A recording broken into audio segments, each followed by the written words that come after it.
چنانچہ ایک مرتبہ یہ عاجز اپنے گھر میں دوستوں کو مراقبہ کروا رہا تھا مہمان خانے میں، تو مجھے پیغام آیا گھر سے کہ جی آپ جلدی اندر آئیں، ایک خاتون آئی ہے اور وہ آدھا گھنٹہ ہوا زارو قطار ہو رہی ہے، ایسے لگتا ہے کہ وہ بہت ہی زیادہ دکھی عورت ہے۔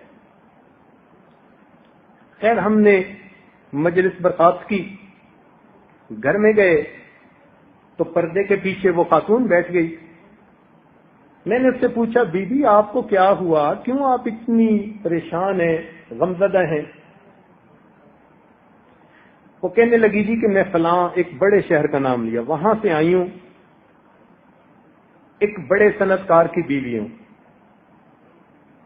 میرا خاوند کئی کمپنیوں کا چیئرمین ہے، گروپ آف کمپنیز کا چیئرمین، ہم رشتہ دار بھی ہیں مگر آپس میں پسند کی شادی بھی ہے، مجھے اس نے ایک محل نما مکان بنا کے دیا ہوا ہے اور گھر کے اندر نوکر چاکر، کچن میں لوگ، فلاں میں لوگ، سیکیورٹی کے لوگ، ڈرائیور، ایک لشکر ہے جو اس نے رکھا ہوا ہے۔ اس نے مجھے اپنی طرف سے تو بڑا سکون میں رکھا ہے اور نعمتوں میں رکھا ہے، اور گھر کے سارے خرچے بھی وہی دیتا ہے۔ 7 سال ہماری شادی کو ہو گئے، میری اولاد نہیں، مگر میری پریشانی کی یہ وجہ نہیں ہے، کیونکہ خاوند مجھ سے خوش ہے، میں خاوند سے خوش ہوں، اللہ تعالیٰ نے چاہا تو وہ ہمیں اولاد عطا کر دے گا۔ میں نے پوچھا کہ پھر پریشانی کی وجہ کیا؟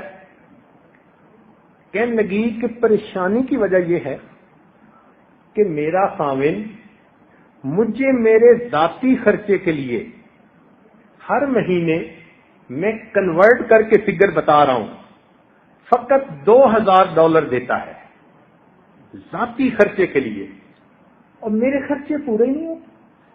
اور یہ کہہ کے اس نے پھر رونا شروع کر دیا۔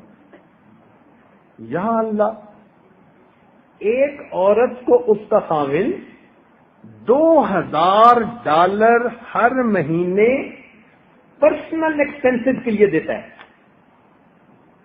اور وہ روتی ہے یہ کہ میرے خرچے پورے نہیں ہوتے۔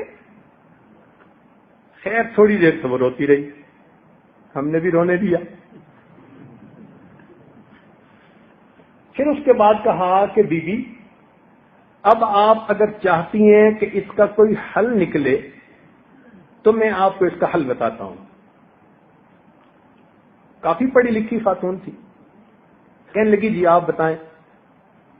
میں نے کہا کہ آپ یہ سمجھتی ہیں کہ آپ کے اتنے پیسوں سے خرچے پورے نہیں ہوتے، اور میں فقیر یوں کہتا ہوں کہ اگر آپ کے میاں آپ کو 2000 کی جگہ 4000 بھی دینا شروع کر دیں تو آپ کی پریشانیاں ختم نہیں ہوتی۔ اب جب اس نے ایسی واضح سی بات سنی نا تو بڑی حیران ہو گئی، کہنے لگی پیر صاحب آپ تو ایسا نہ کہیں۔ میں نے کہا جو حقیقت ہے وہ تو آپ کو بتانی ہے۔ کہنے لگی جی 4000 سے میرے خرچے کیوں نہیں پورے ہوں گے؟ میں نے کہا بی بی زندگی کی ایک ترتیب ہوتی ہے، اس ترتیب پر اللہ تعالیٰ کی مدد اترتی ہے، برکت اترتی ہے، آپ کی وہ ترتیب نہیں ہے۔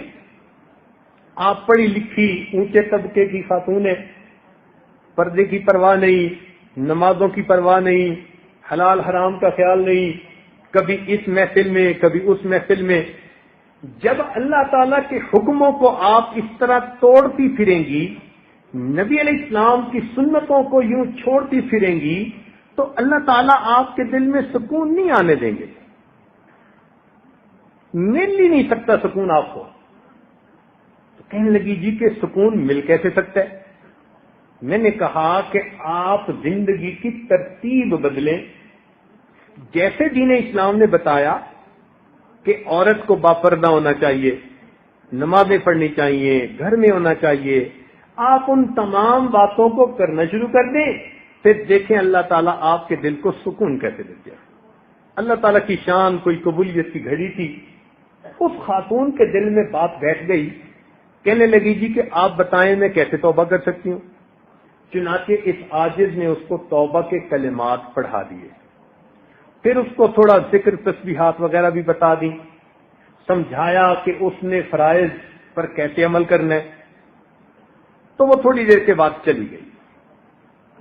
3 مہینے کے بعد اس نے فون پہ رابطہ کیا، کہنے لگی پیر صاحب ایک بات تو یہ بتانی ہے کہ میں آپ کے بعد جو گھر آئی تو میں اچھی خاصی مولون بن گئی ہوں،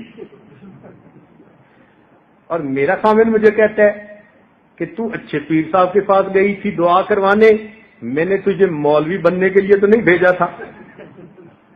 کہنے لگی پردہ بھی کرتی ہوں، نمازیں بھی پڑھتی ہوں، کبھی کبھی تہجد بھی نصیب ہو جاتی ہے، تسبیحات بھی پڑھتی ہوں، اور آپ کو یہ بتانا تھا کہ میں بڑی پرسکون زندگی گزار رہی ہوں، میرے خرچے فقط $500 میں پورے ہو جاتے ہیں، ہر مہینے $1500 میں یتیموں اور بیواؤں پر خرچ کر دیتی ہوں۔